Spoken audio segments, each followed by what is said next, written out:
Sinugod sa isang ospital sa Singapore kahapon ng umaga ang Hollywood pop sensation na si Charisse dahil sa food poisoning.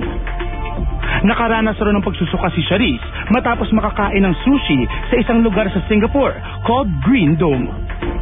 Bukod kay Charisse, nabiktima rin ng food poisoning ang record producer na si David Foster, pati ng international artist na kasama nito.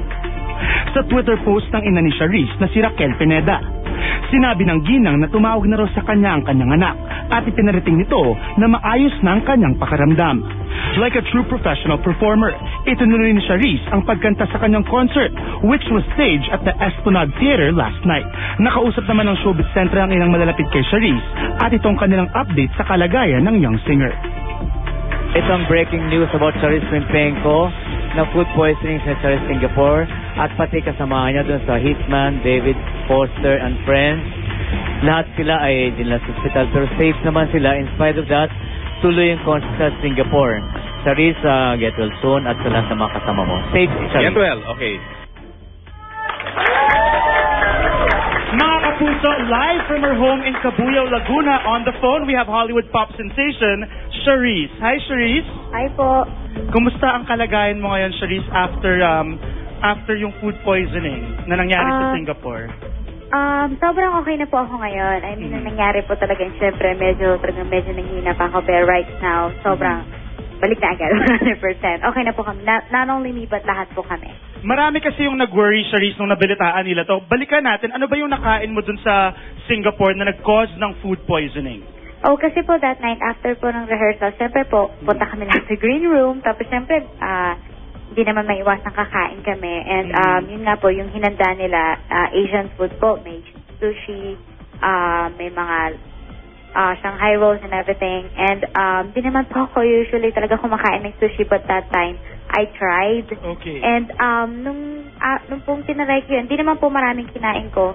Pero kinabukasan po pagising ko, doon na talaga sa mamahisan ko. Ano yung unang naramdaman mo, Charisse? Actually, medyo talagang nahilo pa ako. Mayroon pang time na talagang pinagpawis na talagang sobrang lakas na ng aircon, pero pinagpawis na ako, umiko talaga yung tiyan ko. And nagsuka pa po ako. Pero nung dumating na po sa dinala na po sa hospital, pina-check up po ako. Okay naman po. Lahat po kami naging okay agad. That's good. Yes, and yun nga po si Sir David, nagulat nga po lahat ng fans na, yun nga, kasi nakita ata ako nasa wheelchair na.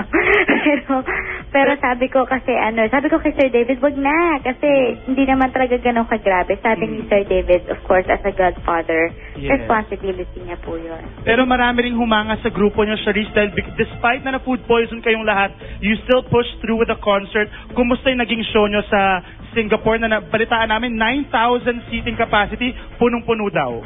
Sobrang successful po. Sobrang successful. I must say, sobrang natatawa kami na that night, feeling namin yung paying the best. I mean, sa lahat ng tour na ginawa po namin, feeling namin yung po talaga yung the best na performance. Not only me, but lahat po ng performers.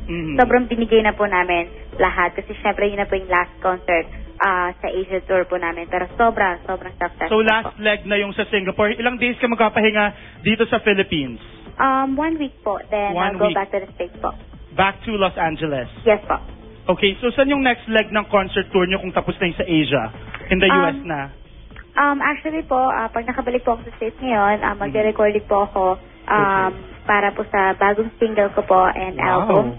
And i-continue ko po yung shooting po for Glee. And next year po, I'm going to have my own tour. So, abangan na lang po natin. So many things to look forward to. Pero Charisse, ako personally, I'm a fan of yours and I saw the first episode of Glee at Sunshine Corazon. Napakagaling. When are you gonna be back on Glee? Actually po right now, hindi pa po talaga ako pwede magsabi ng mga exact dates and everything. Pero I guess, ang masasabi ko lang po, panoorin na lang natin ang buong season. Pero for sure, babalik po si Sunshine. Hindi pa doon nagtatapos si Sunshine Corazon. Yes.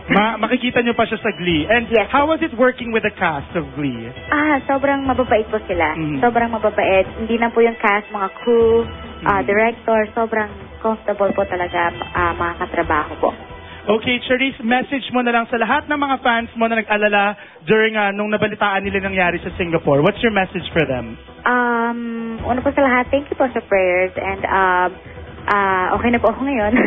Wala na po dapat ika-worry. And good to be back here. And sana may time na makapag-perform ulit ako for them. And thank you so much sa support po. Okay, sana next time live ka na dito sa Showbiz Central, Charisse. Yeah, looking forward to that. Marami nag-aabang dito. Thank you so much for taking our call and magpahinga ka muna before Yes po. magiging busy ka na naman sa States. And good luck with everything. Thank and you po. congratulations. Thank you so much, Charisse. Thank you po. There you go, Hollywood pop sensation Charisse.